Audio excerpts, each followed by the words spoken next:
Hi hi Shailu. Hi. ಎಲ್ಲಿಗೆ ಹೋಗ್ತಿದೀಯಾ? ಇವತ್ತು ಎಲ್ಲಿಗೆ ಹೋಗ್ತಾ ಇದ್ದೀನಿ ನಾನು? ಶೈಲು ಹೋಗ್ತಾ ಇದ್ದಾಳೆ, ಒಂದು ಪ್ರಮೋಷನ್ಗೆ ಹೋಗ್ತಾ ಇದ್ದಾಳೆ. ಯಾವುದೋ ಫಿಲಮ್ ಪ್ರಮೋಷನ್? Movie promotion. ಅದೇ ಕೋಟಿ ಮೂವಿ ರಿಲೀಸ್ ಆಗ್ತಾ ಇದೆ. ಕೋಟಿ ಮೂವಿ? ಯಾರ್ದು ಕೋಟಿ ಮೂವಿ? ಡಾಲಿ ಧನಂಜಯ್ ಸರ್ ಅವ್ರದ್ದು. ಅಂದ್ರೆ 14ನೇ ತಾರೀಕು ರಿಲೀಸ್ ಆಗ್ತಾ ಇರೋದು. ಸೊ ಅವ್ರನ್ನ ಮೀಟ್ ಮಾಡಕ್ ಹೋಗ್ತಾ ಇದ್ದೀನಿ, ಪ್ರಮೋಷನ್ಗೆ ಅಂತ ಕರೆದಿದ್ದಾರೆ ಮೈಸೂರು ಕ್ರಿಯೇಟರ್ಸ್ ನ. ಸೊ ನಾನು ಹೋಗ್ತಾ ಇದ್ದೀನಿ. ತುಂಬಾ ಚೆನ್ನಾಗಿ ರೆಡಿ ಆಗಿದೆಯಾ? Thank you. ಸೂಪರ್. ಎಷ್ಟೊತ್ತಿಗೆ ಹೋಗೋದು? ಟೈಮ್ ಆಯ್ತಲ್ಲ? ಆಯ್ತು, ಈಗ ಹೋಗ್ತೀನಿ. 10:30 ಅಲ್ಲಿರ್ಬೇಕು. ತುಂಬಾ ಮುದ್ದ ಕಾಣ್ತಿದ್ಯಾ ಥ್ಯಾಂಕ್ ಯು. ಹೀರೋಯಿನ್ ಥರ. ನೋಡಿ, ನಮ್ಮ ಮಮ್ಮಿ ಅಪ್ಪು ವಿಡಿಯೋ ಮಾಡ್ತಾ ಇದ್ದಾರೆ ಇವತ್ತು. ಅಯ್ಯೋ ತುಂಬ ದಿನ ಆಯಿತು ವಿಡಿಯೋ ಎಲ್ಲ ಮಾಡಿ. ರೆಡಿ ಹೋಗು. ತುಂಬ ದಿನ ಆಯಿತು ಅಂದರೆ ವಿಡಿಯೋ ಮಾಡಿ. ಅಯ್ಯೋ ಇದ್ರ ಮಧ್ಯೆ ಏನೇನೆಲ್ಲ ಆಗ್ಬಿಟ್ಟಿದೆ ಅಂತಂದರೆ ಹೇಳೋಕ್ಕೆ ಸಾಧ್ಯ ಇಲ್ಲ, ಅಷ್ಟೆಲ್ಲ ಆಗ್ಬಿಟ್ಟಿದೆ. ಅಪ್ಪನಿಗೆ ಹುಷಾರಿರಲಿಲ್ಲ, ಹಾಸ್ಪಿಟ್ಲಲ್ಲಿ ಅಡ್ಮಿಟ್ ಮಾಡ್ಕೊಂಡಿದ್ದೆ. ಹಾಸ್ಪಿಟಲ್ ಅಡ್ಮಿಟ್ ಮಾಡಿಕೊಂಡು ಡಿಸ್ಚಾರ್ಜ್ ಮಾಡಿಸಿದ್ದೀವಿ. ಅಂದರೆ ಇನ್ನೂ ಪೂರ ಹುಷಾರಾಗಿದ್ದಾರೆ ಅಂತಲ್ಲ, ನೋಡೋಣ ಹುಷಾರಾಗ್ತಾರೆ. ಮತ್ತು ಇವಾಗ ಮನೆಗೆ ಬಂದೆ ನಾನು. 5 ದಿನದಿಂದ ಹಾಸ್ಪಿಟಲಲ್ಲೇ ಇದ್ದುಬಿಟ್ಟು ಮನೆಗೆ ಬಂದೆ. ಮನೆಗೆ ಬಂದು ಟಿ ವಿ ಎಲ್ಲ ನೋಡಿ ಎಷ್ಟೋ ದಿನಗಳಾಗಿತ್ತು, ಟಿ ವಿನೇ ನೋಡಿಲ್ಲ. ಟಿ ವಿ ಎಲ್ಲ ಹತ್ತು ನೋಡ್ತು ಅಂದರೆ ಅಪ್ಪ ಆ ಗೌಡ ಈ ಗೌಡ ನಿವೇದಿತ ಗೌಡ ಅನ್ಕೊಂಡು ಏನೇನೋ ಆಗ್ಬಿಟ್ಟಿದೆ. ಏನು ಅದೇ ಹೇಳ್ತಾರಲ್ಲ, ನಮ್ಮ ಸಮಾಜ ಎಲ್ಲೋ ಹೋಗ್ತಿದೆಯಪ್ಪ ನನಗೆ ಒಂಥರ ಬೇಜಾರು ಅಂತ ಅನಿಸ್ಬಿಡ್ತು. ಏನು ಮಾಡೋದಲ್ವಾ, ಹಂಗೆಲ್ಲ ಇದೆ. ಎಲ್ಲ ದೊಡ್ಡ ಮನುಷ್ಯರು, ಅವ್ರ ವಿಷಯ ಎಲ್ಲ ನಮ್ಮ ಕೈಲಿ ಮಾತಾಡೋಕ್ಕಾಗಲ್ಲ. ಹೆಂಗೋ ಎಲ್ಲರೂ ಚೆನ್ನಾಗಿರಲಿ ಅಲ್ಲ ಪುಟ. ಅದೇ ಎಲ್ಲ ಗೌಡಗಳದೆಲ್ಲ ಹಿಂಗೆ ಆಗ್ಬಿಡ್ತು. ನಿವೇದಿತ ಗೌಡ ಡಿವೋರ್ಸ್ ಕೊಟ್ಲು. ಯಾಕೆ ಅಂದರೆ ನನಗೆ ನಿವೇದಿತ ಗೌಡ ಚಂದನ್ ಶೆಟ್ಟಿ ಜೋಡಿ ತುಂಬ ಇಷ್ಟ ಆಯ್ತಿತ್ತು ನಿಜ. ಯಾಕೆಂದರೆ ಪುಟ, ಇವಾಗ ನೀನೊಂದು ಸೋಷಿಯಲ್ ಮೀಡಿಯಾದಲ್ಲಿದೆ ಅಂದರೆ ನೀನೇನು ಮಾಡ್ತೀಯ, ನೀನೇನು ನಡ್ಕೊಳ್ತೀಯ, ತುಂಬ ಜನ ಫಾಲೋ ಮಾಡೋರು ಇರ್ತಾರೆ ಪುಟ. ಹಾಗೇನೆ ಅವ್ರನ್ನೂ ಫಾಲೋ ಮಾಡೋರು ಇದ್ದಾರೆ. ಅಂದರೆ ಏನಕ್ಕೆ ಆ ಥರ ಮಾಡಿಕೊಂಡು ಅಂತ ನನಗೆ ಸಿಕ್ಕಾಬಟ್ಟೆ ಬೇಜಾರಾಗ್ತಿದೆ ಪುಟ. ನಿವೇದಿತ ಚಂದನ್ ಬೇರೆ ಆಗಬಾರ್ದಿತ್ತು. ನನಗೆ ಅದು ತುಂಬ ನೋವಿನ ವಿಷಯ.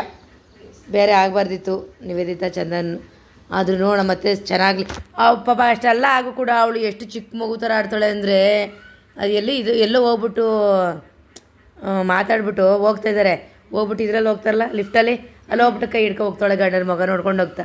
ಡಿವೋರ್ಸ್ ಆಗು ಕೂಡ ಅಲ್ಲಿಗೆ ಎಷ್ಟು ಒಂಥರ ಏನಕ್ಕೆ ಹಿಂಗೆ ಮಾಡ್ಕೊಂಡು ಹೋದ್ರೆ ಅವಳ ಮುಖ ನೋಡಿದ್ರೆ ಬೇಜಾರಾಗ್ತದೆ. ಈಗ ಅದರಲ್ಲಿ ಈಗೆಲ್ಲ ಹಿಂಗೆ ಹಾಕ್ಕೊಂತೈತೆ, ಏನೂ ಮಾಡೋಂಗಿಲ್ಲ. ಅದ್ರಲ್ಲಿ ಬೇರೆ ಅಪ್ಪನಿಗೆ ಹುಷಾರಿರಲಿಲ್ಲ. ಹಾಸ್ಪಿಟಲ್ಗೆಲ್ಲ ತೋರಿಸಿ ಬಿಟ್ಟಿದ್ದೀನಿ. ಜಲ್ದಿ ಅಪ್ಪ ಹುಷಾರಾಗಲಿ ಅಂತ ಎಲ್ಲರೂ ಕೂಡ ಹೇಳಿ. ನನಗಂತೂ ಸಿಕ್ಕಾಪಟ್ಟೆ ಬೇಜಾರಾಗಿದೆ. ಅಪ್ಪನಿಗೆ ಹುಷಾರಿಲ್ಲ. ಅದೆಲ್ಲ ನೋಡಿ ನನಗೂ ತುಂಬ ಸ್ವಲ್ಪ ಬೇಜಾರೇ ಆಗಿದೆ. ಏನು ಮಾಡೋದಲ್ವಾ, ಈ ಜ್ವರ ಇನ್ನೇನಿಲ್ಲ. ಅಪ್ಪನಿಗೆ ಹುಷಾರಿಲ್ಲ ಅಂದರೆ ಜ್ವರನೇ ಹೋಗ್ತಾ ಇಲ್ಲ. ಈ ವೆದರ್ ಬೇರೆ ಸರಿ ಇಲ್ಲ. ಅದರಿಂದ ಶೀತ ಕೆಮ್ಮು ಜ್ವರ ಅಂತ ಬಂದರೆ ವಯಸ್ಸಾದಮೇಲೆ ಅದೆಲ್ಲ ಹೋಗ್ಬೇಕು ಅಂದರೆ ಸ್ವಲ್ಪ ಕಷ್ಟ ಇರುತ್ತೆ.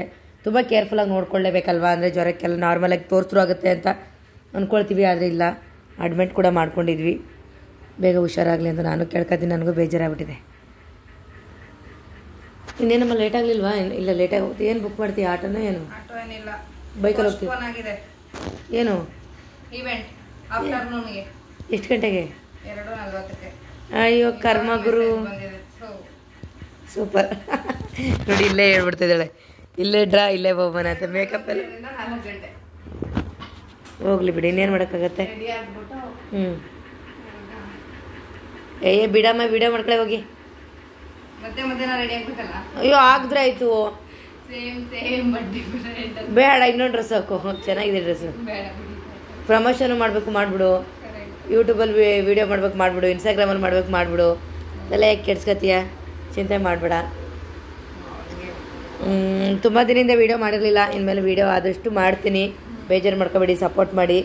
ನಾನು ಎಲ್ಲ ಸ್ವಲ್ಪ ಓಡಾಟಗಳು ಅದು ಇದ್ರ ಮಧ್ಯೆ ನಿಜವಾಗ್ಲೂ ಅದೆಲ್ಲ ವೀಡಿಯೋ ಮಾಡೋಕ್ಕಾಗಲ್ಲ, ಹೇಳೋಕ್ಕಾಗಲ್ಲ. ನಿಜವಾಗ್ಲೂ ಆ ಟೈಮಲ್ಲಿ ಮಾಡಬೇಕು ಅಂತಲೂ ಕೂಡ ಅನಿಸಲ್ಲ. ಯಾಕೆಂದರೆ ಒಂಥರ ತುಂಬ ಮನಸ್ಸು ಬೇಜಾರಾಗ್ತಾ ಇರುತ್ತೆ. ಒಬ್ಬೊಬ್ಬರು ವೀಡಿಯೋ ಮಾಡ್ತಾರಪ್ಪ, ಅದು ಏನೇ ಆಗಿರಲಿ ಎಲ್ಲನೂ ಮಾಡ್ತಾಯಿರ್ತಾರೆ. ಹುಷಾರಿರಲಿ, ಇನ್ನೊಂದಾಗಿರಲಿ, ಸತ್ತಿರಲಿ ಬದುಕಿರಲಿ, ಎಲ್ಲವೂ ಮಾಡ್ತಾಯಿರ್ತಾರೆ. ನಮ್ಮ ಕೈಯಿಂದಂತೂ ಸಾಧ್ಯ ಇಲ್ಲ. ನಾನು ವೀಡಿಯೋ ಮಾಡಬೇಕು ಅಂದರೆ ನಾನು ಖುಷಿಯಾಗಿ ಚೆನ್ನಾಗಿದ್ರೆ ಮಾತ್ರ ಮಾಡೋಕ್ಕೆ ಸಾಧ್ಯ. ಇಲ್ಲಾಂದರೆ ಎಲ್ಲ ಟೈಮಲ್ಲಿ ಮಾಡೋಕ್ಕಲ್ಲ. ಈಗಲೂ ಕೂಡ ನಾನು ಮುಖ ತೋರಿಸ್ಕೊಂಡು ಮಾಡ್ತೀರಾ ಅಂದರೆ ಅಷ್ಟು ಮುಖದಲ್ಲಿ ಫೀಲ್ ಇದೆ, ಬೇಜಾರಿದೆ. ಬುಜ್ಜಿ ಪಾಪ ತುಂಬಾ ಮಿಸ್ ಮಾಡ್ಕೊಂಡ. ಅವನು ಎಷ್ಟು ಅಮ್ಮಮ್ಮ ಬಾ ಅಮ್ಮಮ್ಮ ಅಂದ್ಕೊಂಡೆಲ್ಲ ಅಳ್ತಾ ಇದ್ದ. ಅದಕ್ಕೆ ನೋಡ್ಕೊಂಡು ಹೋಗೋಣ ಅಂತ ಬಂದೆ. ಮತ್ತೆ ಊರಿಗೆ ಹೋಗಬೇಕು ನಾನು. Okay bye. ನಾನು ಈ ವಿಡಿಯೋ ತಿಳಿಸೋಕ್ಕೋಸ್ಕರ ಈ ವಿಡಿಯೋ ಚಿಕ್ಕದಾಗಿ ಮಾಡಬೇಕಿತ್ತು. ಮುಂದಿನ ವೀಡಿಯೋಲಿ ಸಿಗ್ತೀನಿ. ಆದಷ್ಟು ವೀಡಿಯೋ ಮಾಡೋಕ್ಕೆ ಟ್ರೈ ಮಾಡ್ತೀನಿ. ಬಾಯ್.